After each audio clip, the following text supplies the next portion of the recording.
You've been working hard all semester. Summer's on the way, but you just have one big final hurdle, the final exam. Are you ready? Let's talk finals prep.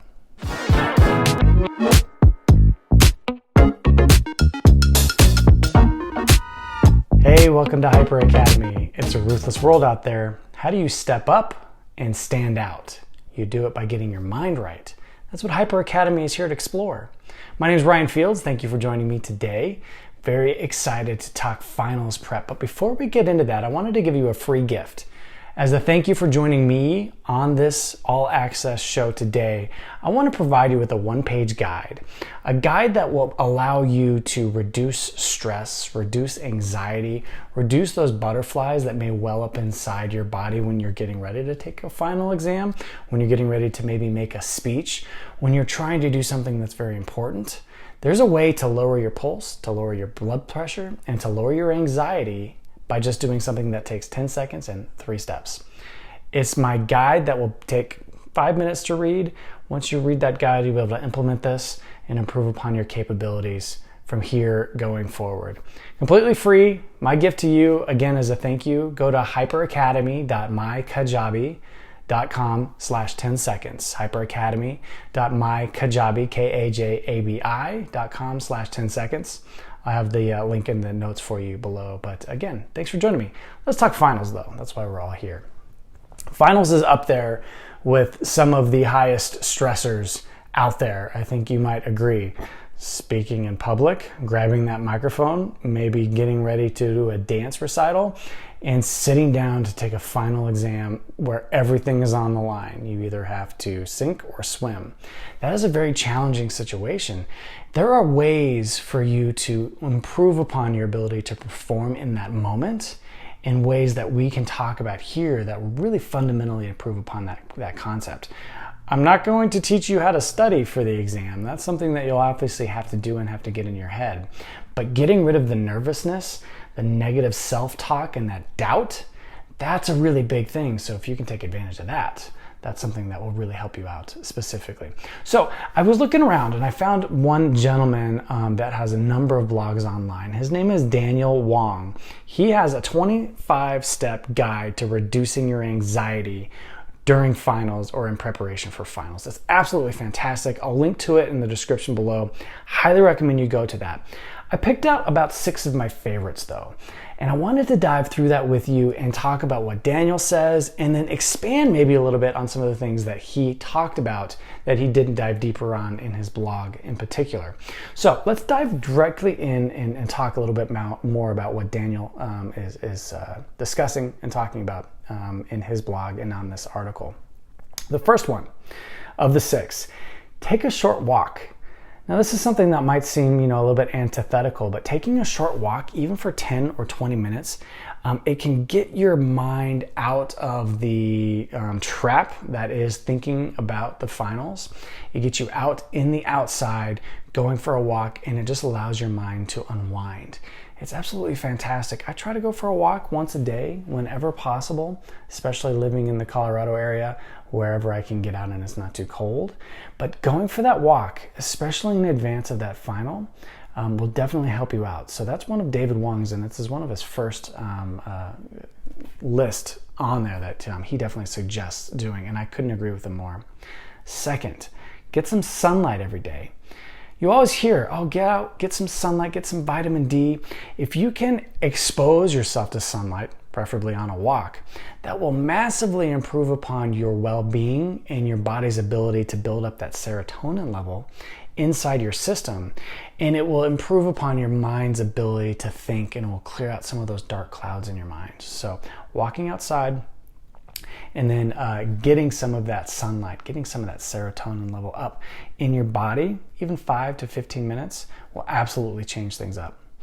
One thing that I really picked up on with David when I was reading this article specifically was how to do deep breathing exercises. And he talks about belly breathing, he talks about focusing on your breath, and that's an absolutely fantastic tool, and that's something that I focus on here specifically at Hyper Academy exclusively from a beneficial perspective. So deep breathing is also known as meditation. Now, I know meditation can have a bit of a negative connotation sometimes. Hear me out though. Meditation is the art of training your mind to think about one thing at a time and then noticing when your mind gets pulled off into a different direction, thinking about something else, and then bringing it back to the present moment. It gets pulled off, brings it back to the present moment. You can kind of see how this might be beneficial to have your mind trained to notice when it's been wandering. When you're taking a final exam, right? You've got a time limit to keep to. And if you can notice when you've been staring at a question, thinking about the cute guy or girl down a row from you for the last 3 minutes, notice that, put that to the side, and then come back and focus on the task at hand. So exercising your mind via meditation and breath work is absolutely critical for you to be able to perform better during that final exam. So how does meditation work? Meditation is extremely simple. I know you've probably heard about meditation being something that's extremely diligent, and you have to have a special bench, and you have to have a bowl, and you have to have a bell, and all of these different things, but that's truly not the case. Meditation is very simple. If you can, find a quiet place, find a comfortable chair, and then try not to be disturbed for the time that you're going to plan to meditate. I would suggest starting off with just 2 minutes to start. Just get yourself used to it. Find a timer on your phone. Use a bell or some type of chime that isn't too jarring for you to jar you out of the meditation. Something that's nice and easy. And set that timer. Set it for 2 minutes. As soon as you get started, all you do is get yourself comfortable and then just focus on your breath. Deep breath in, deep breath out. You can leave your eyes open or closed. I typically close my eyes, and then just focus on your breath. In and out, in and out. Inevitably, no matter what, even within the first few breaths, your mind's going to get pulled. Your mind is a monkey mind, right? It's a tornado. It gets pulled to this. It gets pulled to that. It gets pulled to all kinds of different things. And the benefit and the whole point of meditation is to notice when you're now not focusing on your breath. Notice that thought. Acknowledge that thought. Don't beat yourself up over the fact that you've started thinking about something else. Bring yourself back to that breathing. Notice a thought. Bring yourself back to breathing. That's it. That's meditation. That's all there is to it, right? Not too difficult, but again, you're training your mind and exercising your mind to think about the fact that you're looking off or thinking about something else, noting it, and then getting yourself back on task quicker, right? So meditation is a fantastic opportunity for you to prep for that exam. Again, just 2 minutes and longer if you have the time and the availability to do so. The fourth thing that Daniel Wang spoke about specifically was practicing mindfulness. Now, mindfulness is a fantastic practice, but it really goes hand in hand with meditation. So mindfulness specifically is the art of focusing on one thing at a time, bringing your mind into the present moment while you're not doing a meditation. Right? So if you and I are having a conversation back and forth today, and you can see my eyes starting to glaze over, right? And I can nod, I look like that I'm listening to you, but you can pretty much tell that I've completely checked out and my mind's thinking about something else. Bringing myself back into the present moment to our conversation, just you and me, is a very difficult thing to do, but that takes mindfulness. It takes bringing yourself and acknowledging what's happened, bringing yourself back to the present moment, right? So mindfulness is the act of implementing what you've been practicing earlier during your meditation. So when you're taking that exam, you'll be able to look at the question and notice that your mind's wandered away and bring it back. But now that you've got the benefit of knowing sooner, as your mind starts to wander away, you can bring it back. Focus immediately. The benefit of that is you are not allowing your mind to forget via short-term memory what you were thinking about, working on, or solving. You start to go pull away. I'm leaving. I need to come right back. And now you still have your train of thought and your short-term memory to be able to continue the problem solving or essay or whatever you are doing, right, in this. So it's critical being mindful and being in the present moment to be able to take advantage of that. So again, something to definitely think about. The other component to this is multitasking.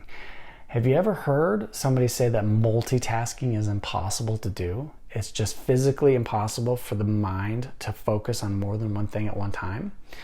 It's absolutely true. And I've actually got an entire video specifically talking about multitasking and how multitasking can't be done and what the alternative to multitasking is. So check the link in the video description. I'll put a card somewhere up here for you as well, so you can check that out if you're interested. But multitasking is not possible, so stop doing it, right? The benefit is the opposite of multitasking is single tasking. So if you're focusing on one thing at a time and you're not allowing your mind to move to something else, then you're able to facilitate finishing that one task. Kind of sounds a bit like mindfulness, right? It's the exact same principle. It's the exact same concept. We are not multitasking, thus we are being mindful in the present moment. So stop multitasking. That's going to be a great one. And then finally, Daniel talks about using positive affirmations. And this is one that's been talked about quite a bit. Can you repeat positive affirmations in a powerful way to calm yourself and to calm your mind and to bring about some confidence in yourself, right? So repeating some positive affirmations. I have prepped for this exam. I am prepared for this exam. That will help to bolster and improve upon your confidence. But I want to take positive affirmations and soup that up to 20, right? There is a concept and there is a field of study brought about by Amy Cuddy. She wrote a book called Presence, and Presence is all about how does the body facilitate bringing about a more positive, confident stature towards what it's doing. If you look at animals as an example, you can look at one animal that's, say, a gorilla, an alpha male gorilla. It's broad-shouldered, it's sitting up high and tall, and it is not taking any crap from anybody, right? And you can tell that that alpha male gorilla means business, while at the same time you've got the submissive gorilla in the other side who wants nothing to do with that alpha male. They are curved up, they're protecting their neck, they are submissive, making sure that they know that they are not trying to challenge that other gorilla. Same with dogs, right? Have you seen a dog that's broad-shouldered, that's really positive, that's really confident, and then a submissive dog, tail between his legs, ears back? All of those different dichotomies in the way that animals work. The alpha male in this case is much more confident and powerful and has the ability to perform better than the submissive one by virtue of the fact that their stature is larger and wider and open. Their mind takes that stature and projects that forward so that they can perform better. And you know what? It works for humans as well. If you're able to, in advance of taking an exam, open your posture up. Amy Cuddy calls it starfish up, right? Open your posture as wide as you can. Sit like a superhero. All of those different things will be able to provide an immense amount of positive affirmation and positive confidence in the ability to perform better when you're feeling nervous or you're feeling like you should be in a submissive state. So utilizing presence is huge and absolutely something that you could definitely think about doing when you get ready for that exam. So those are the 6 things specifically that Daniel Wong talked about. But how are we going to put it into practice? You're coming up. It's finals week. Starting tomorrow, you have exam after exam after exam. What is the step? What is the stages that you need to follow to be able to perform at your best for this exam? Let's talk about it. Let's have a little schedule, right? In the morning before the exam, hopefully it's not a 7 a.m. exam, right? What you want to do, in my humble opinion, is wake up early and sit down quietly in someplace and take a 20-minute meditation. Do 10, but if you can't do 20, that will absolutely supercharge your mind and supercharge the reps, the multiple reps of getting pulled away and coming back. Sit for that 20-minute meditation. It's going to feel like a long time, but your mind is going to be supercharged to be focused on the task at hand for the duration of the day. Go for a walk after that. Do a quick walk in the sun. You're going to kill 2 birds with 1 stone from Daniel's blog, talking about getting exercise or doing just a walk, also getting the serotonin levels, getting that vitamin D, giving your mind and your body a little bit more cohesive energy from being outside. And then start practicing some mindfulness. Remember that guide that I mentioned at the beginning of this episode? The first Just Breathe guide that you'll be able to get for free talks about a very simple way to bring your mind into a present state and lower the pulse, lower the anxiety, and lower the ability for your body and mind to not focus well. You do that first, just breathe. You're focused on the present moment, and you're ready to get to work because your pulse rate and your anxiety is down, right? So get in a mindful state. And then if you find your mind getting worried or wandering, do another first, just breathe and come back to it, right? So something to absolutely think about. Presence, this is the fun one. This is one of my favorite ones, actually. When I get ready, and especially when I was with the fire service and I was taking exams to promote to a new level, they crank the stress level up to 10. It's designed that way so it can kind of mimic what it's like to be on a fire scene and managing an incident. So before that, I of course would do the meditations, I would do the walk, I would stay outside, I would do the mindfulness exercises, but most importantly, I would do my presence, starfish up, my superpower pose as much as possible. The benefit of this is you can do it without man-spreading, so to speak, right? You don't need to be in this weird, expansive posture with a bunch of people walking at you and watching you. You can actually focus on something even if you're just waiting to go inside. Stand in your superhero pose and pretend like you're looking at something on the wall, right? Pretend that you're looking at some art, or even while you're talking with friends, instead of talking like this, closed up, talk in an open stature and environment. Wait to sit down, stay standing up. Just give them the excuse, I'm a little nervous, I just want to stay standing up. Keep that posture open as long as possible. Even 2 minutes will absolutely help. Bonus tip, go into the restroom, find the stall, close the door, and really stretch it out. Do it for 5 minutes. Nobody will know the wiser.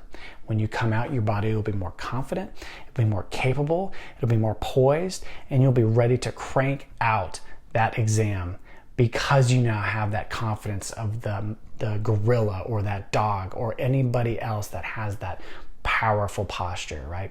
Presence is absolutely key as you're moving forward with that. Right before the test starts, they hand out the pencils, or you're getting ready to get on the computer.